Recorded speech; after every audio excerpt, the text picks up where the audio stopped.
পিতামাতার অধিকার। কার অধিকার? পিতামাতার অধিকার। আল্লাহ তাআলা বলেন, وَقَضَى رَبُّكَ أَلَّا تَعْبُدُوا إِلَّا إِيَّاهُ وَبِالْوَالِدَيْنِ إِحْسَانًا। আল্লাহ পাক বলেন, তোমরা আমার ইবাদত করো এবং তোমাদের পিতামাতার সাথে সদাচরণ করো। প্রিয় বন্ধুগণ, যাদের মা বাবা আছে তাদের সাথে ভালো ব্যবহার করা দরকার আছে না নাই? সংক্ষেপ, সময়ের দিকে খেয়াল করলে আমি দিক কখন শেষ করব? শুধু চলে আসছে মনে না? আসছে?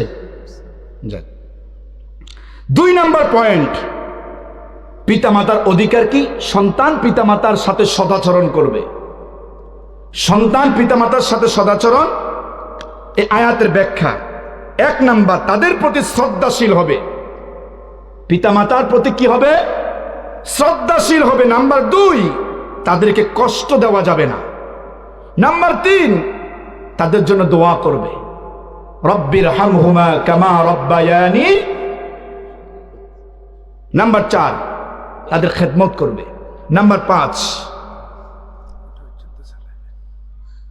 9টা 5 10। নাম্বার 5, সকল ক্ষেত্রে তাদেরকে অগ্রাধিকার দিবে। প্রিয় ভাইয়েরা, তাহলে পিতামাতার অধিকার, পিতামাতার কি অধিকার? মা বাবা বেঁচে আছে তো পৃথিবীর সবচাইতে দামি সম্পদটা বেঁচে আছে, ঠিক কি না? মা বাবা নাই তো দুনিয়ার সবচাইতে দামি সম্পদ যেটা, সেটা আমি হারিয়ে ফেলেছি। এজন্য যাদের মা বাবা বেঁচে আছে, মা বাবার জন্য আমাদের হৃদয়ে নিংড়ানো ভালোবাসা থাকা দরকার, আছে না নাই? নাম্বার 3, আত্মীয় স্বজনের অধিকার। আত্মীয় স্বজনের অধিকার আল্লাহ তাআলা বলেন, ফাআতি যাল কুরবা হাক্কাহু, তোমরা তোমাদের আত্মীয় স্বজনের হক আদায় করে দাও। আল্লাহ রাসূল বললেন, লা ইয়াদখুলুল জান্নাতা কাতি', আত্মীয়তার সম্পর্ক বিচ্ছিন্নকারী জান্নাতে প্রবেশ করতে পারবে না। এমনও বহু মানুষ আছে রক্ত সম্পর্কের মানুষের সাথে কোনো সম্পর্ক নাই, আছে না নাই? বন্ধু বানায়, ঢাকা শহরের বন্ধু আছে, চট্টগ্রাম শহরের বন্ধু আছে, বন্ধুর কোনো শেষ নাই, অথচ নিজের আপন ভাইয়ের সাথে কথা বলে না, এমন মানুষ আছে না নাই?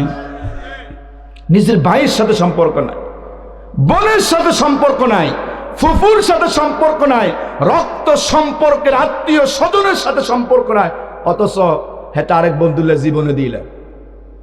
কথা কন। আর রাসূল কি বললেন?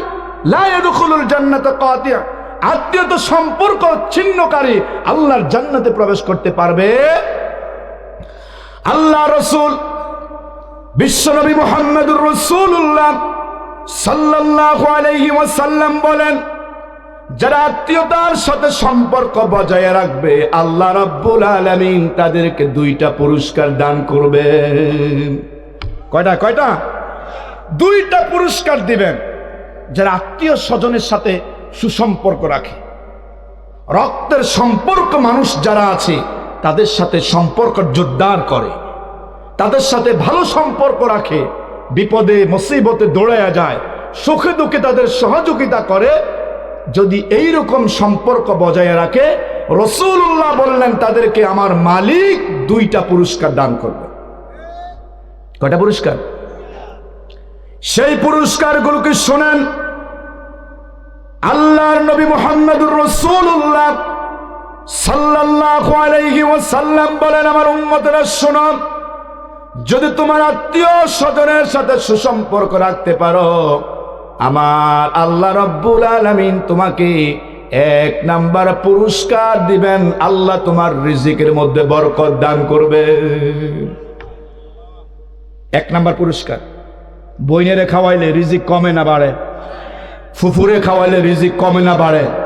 বাইরে খাওয়াইলে রিজিক কমে না বাড়ে? অথচ আমাদের সমাজে এরকম বহু মানুষ আছে 5 ওয়াক্ত নামাজ পড়ে, তাহাজ্জুদ পড়ে, ইশরাক পড়ে, আওয়াবিল পড়ে, ভালো কাজ করে, কিন্তু রক্ত সম্পর্ক মানুষের সাথে সম্পর্ক না, ভাইয়ের সাথে সম্পর্ক নাই, বোনের সাথে সম্পর্ক নাই, ফুফুর সাথে সম্পর্ক নাই, প্রতিবেশীর সাথে সম্পর্ক নাই। এমন মানুষ আছে না নাই? চিন্তা করে কি খাওয়াইলে কমে যাবে? মেম্বার সাহেব বুঝছেননি? খাওয়াইলে কি হয়? কমে যাবে। খাওয়াইলে কমে না বরকত হয়? এটা আমার কথা না, রসুলের কথা। আর আমার কথার মধ্যে বেজাল থাকতে পারে, কিন্তু রসুল্লাহর কথার মধ্যে কোনো বেজাল। আপনি খাওয়ান না, খাওয়াই দেখেন বরকত হয় কিনা। আপনার তরফটা পরিষ্কার করে আল্লাহর উপর বিশ্বাস রেখে বোনকে খাওয়ান, ভাইকে খাওয়ান, ফুফুকে খাওয়ান, আপনার রক্ত সম্পর্ক আত্মীয় স্বজন যারা আছে তাদেরকে খাওয়ান। দেখবেন আমার রসুল্লাহর এই নির্দেশনা, আমার রসুল বলছেন আল্লাহ তাআলা তোমার রিজিকের মধ্যে বারাকা দান করে দেবেন। রিজিকে বরকত পেতে হলে বেশি টাকা কামাই করা লাগে না ভাই। 50,000 টাকাও কামায়, মাস শেষে 10,000 টাকা ঋণ থাকে। এরকম মানুষ আসেনি? 1 লক্ষ টাকা কামাই করা, মাস শেষে 50,000 ঋণ। আবার দেখা যায় মসজিদের ইমাম সাহেব ভালো মানুষ, নামাজি মানুষ, সমাজের মধ্যে ভালো ভালো কিছু মানুষ আছে, কম ইনকাম আছে, কিন্তু সবার সাথে সুসম্পর্ক আছে। দেখা যায় কোনো ঋণ নাই, কোনো অসুস্থতা নাই, ভালো আছে, ঋণগ্রস্ত নাই। আল্লাহ তাআলা তার কামাই রুজির মধ্যে বারাকা দান করে। সুবহানাল্লাহ বলবেন? প্রিয় ভাইয়েরা, তাহলে আত্মীয় স্বজনের সাথে সুসম্পর্ক রাখলে 1 নাম্বার লাভ হলো, রসুল বললেন রিজিকের মধ্যে বরকত দেন কে? জোরে বলেন, রিজিকের মধ্যে বরকত দেন কে? 2 নাম্বার হলো আল্লাহর নবী মুহাম্মদুর রাসূলুল্লাহ সাল্লাল্লাহু আলাইহি ওয়াসাল্লাম বলেছেন, আত্মীয় স্বজনের সাথে সুসম্পর্ক বজায় রাখলে আমার আল্লাহ তোমার হায়াতের মধ্যে বরকত দান করবে।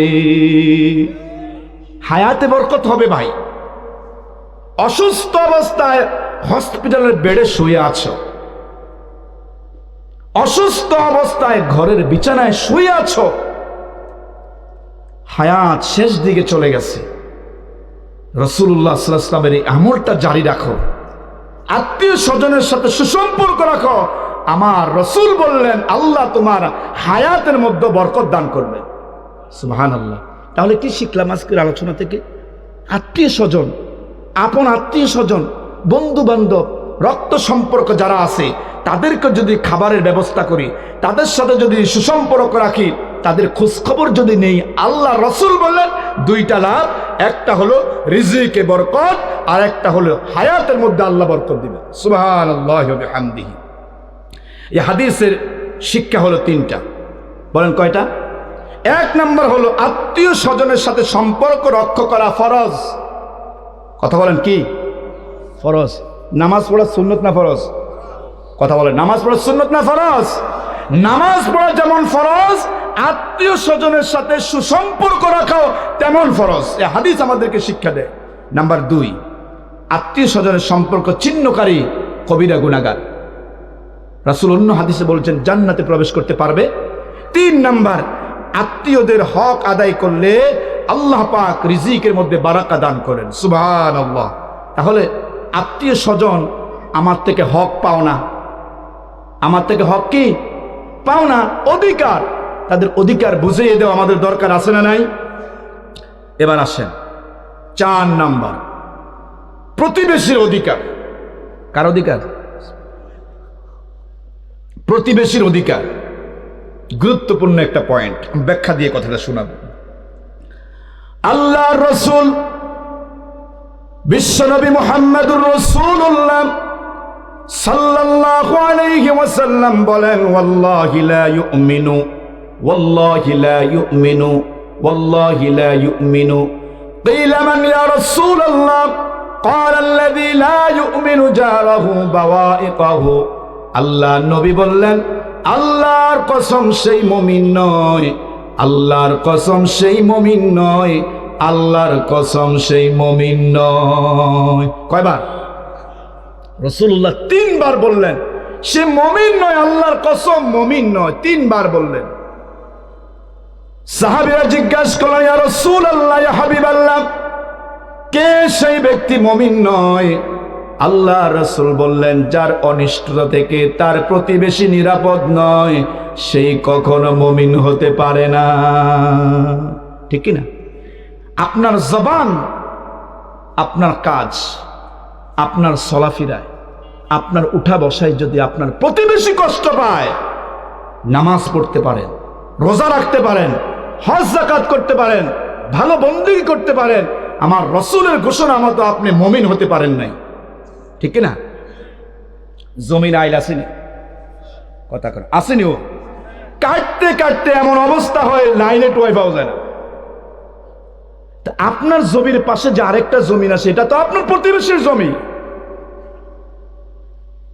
এই খেতে, এই চকে, বা আপনারা কি বলেন এগুলার, দান টান করে যে মাঠ, এই মাঠে দিয়ে আপনি যাবেন, এই যে আইল দিয়ে হাঁটবেন, এই আইলটা যদি না থাকে আপনার প্রতিবেশী হাঁটবে কোথায়?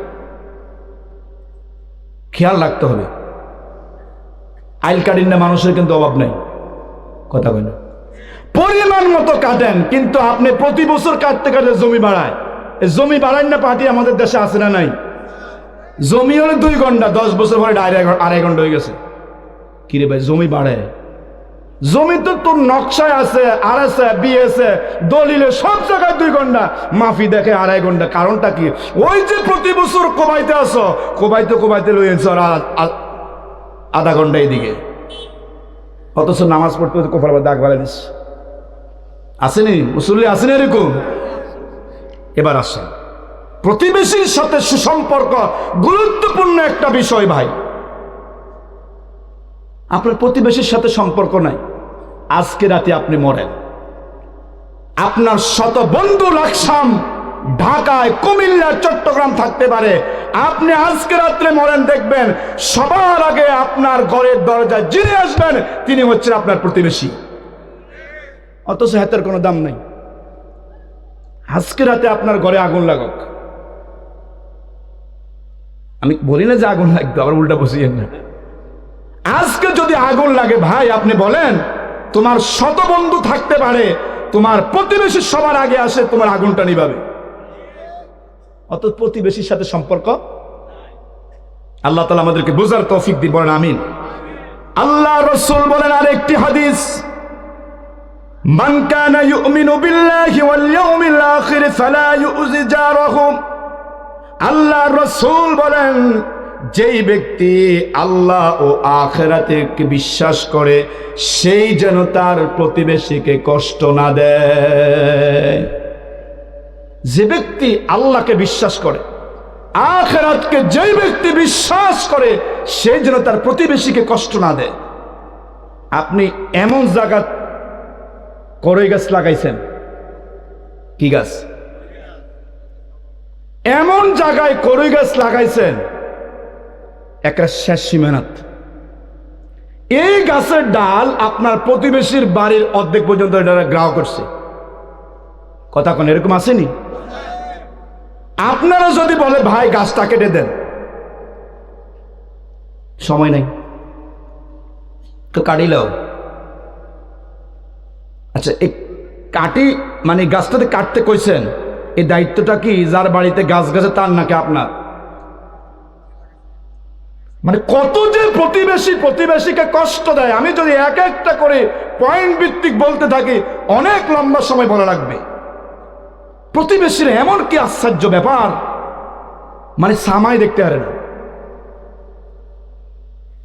আপনার প্রতিবেশী, আপনার ভাতিজি বিয়ার উপযুক্ত হয়েছে, কিসের? লাকসাম থেকে এই মেয়েকে দেখার জন্য 2-4-5 জন মানুষ আসছে, বাড়ির সামনে আমরা পাইছি। চাচা ভালো আছেন? আছে আলহামদুলিল্লাহ। আপনার বাড়ি কোনটা? কয়ে যে এ বাড়িতে। আমরা তো এই জায়গা থেকে আসছিলাম এই অমুকের মেয়েটাকে দেখার জন্য। মেয়েটা কেমন? আল্লাহর কসম করি ভাই, মাইয়েরা খুব একটা ভুরা খারাপ, কথা কেন, মাইয়েরা জগরটি, মায়ের মাও খারাপ, মাইয়া খারাপ, এরকম বদনাম করি না। প্রতিবেশী আছে না নাই? তো তোমার নামাজ পড়তে কয় কে ভাই? এই নামাজ দিয়া জান্নাতে যাওয়া যাবে না তো? রাসূল বললেন, মান কানা ইউমিনু বিল্লাহি ওয়াল ইয়াউমিল আখির ফালা ইউজি জারাহু। যে ব্যক্তি আল্লাহর বিশ্বাস করে, আখিরাতে বিশ্বাস করে, সে যেন তার প্রতিবেশীকে কষ্ট না দেয়। তো তোমার আচরণে, তোমার কথাবার্তায়, তোমার চাল চলনে তোমার প্রতিবেশী কষ্ট পাচ্ছে তো। আল্লাহ তাআলা আমাদেরকে বোঝার তৌফিক দান করুন, বলি আমিন। প্রিয় ভাইয়েরা, তাহলে প্রতিবেশীর অধিকার আদায় করে দিতে হবে 100-100, কম করা যাবে না, কম করার কোনো সুযোগ নাই। যতটুকু অধিকার সে আমার কাছে পাও না, অতটুকু অধিকার তাকে আমি দিতেই হবে, যদি আমি মুমিন হয়ে থাকি।